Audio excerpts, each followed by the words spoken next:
Hope your holidays were wonderful. I'm meteorologist Brian Slocum. Thanks for joining us this day after Christmas on WXII12.com. And for folks who are traveling, and there will be a lot of people in the air, on the roads the next few days, we are expecting a significant winter storm to have an impact on travel of all kinds, starting out with some wet weather moving in our region, even a little bit of wintry mix along the Blue Ridge Parkway, some freezing rain a possibility, especially on the elevated surfaces.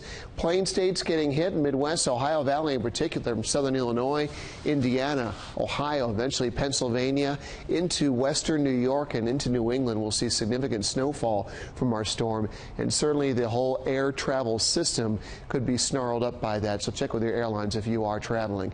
Our weather impact will be wind, heavy rain, and even the chance for strong thunderstorms today. Even though temperatures will be in the 40s for the majority of the day, enough components to severe weather are in place that even though we don't really have a big trigger at the surface, we could spin up a rotating storm, perhaps even a tornado, especially over the eastern part of the state. Storms that flare up in the Piedmont Triad more likely have a significant wind threat with them than tornadoes, but certainly most of the ingredients are in place, and we could see one at some point during the afternoon hours. Keep your fingers crossed we don't. Again, the bigger threat will be to our east, but it's something we're keeping a close eye on. Futurecast shows you areas in orange, thunderstorms potentially moving in during the afternoon hours today, and then drifting into the northeast part of our area, tapering off to more of a scattered shower and isolated storm threat. A transition to snow is expected in the mountains this evening and into the overnight hours, while our skies gradually clear in the Piedmont Triad.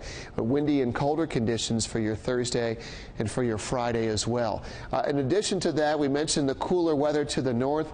A freezing rain advisory in place along the Blue Ridge Parkway until 7 this evening, especially for Patrick, Carroll counties.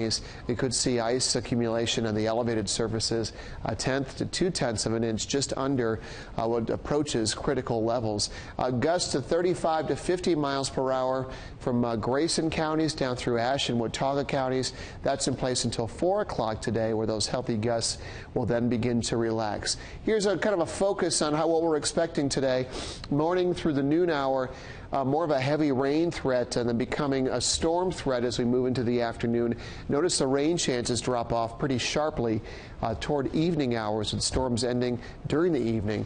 Rain chances again take a hit. Temperatures stay cool, and because of that cool weather and that east-northeast wind we're expecting today, as far as severe weather goes, it should be very isolated, just not a lot of energy to help support those storms that do flare up. Still, though, we've seen a bit of lightning over coastal sections near Wilmington, parts of South Carolina as well. We'll have much drier and in mornings cooler weather for Thursday and Friday. Another rain chance Saturday, and then again New Year's Day.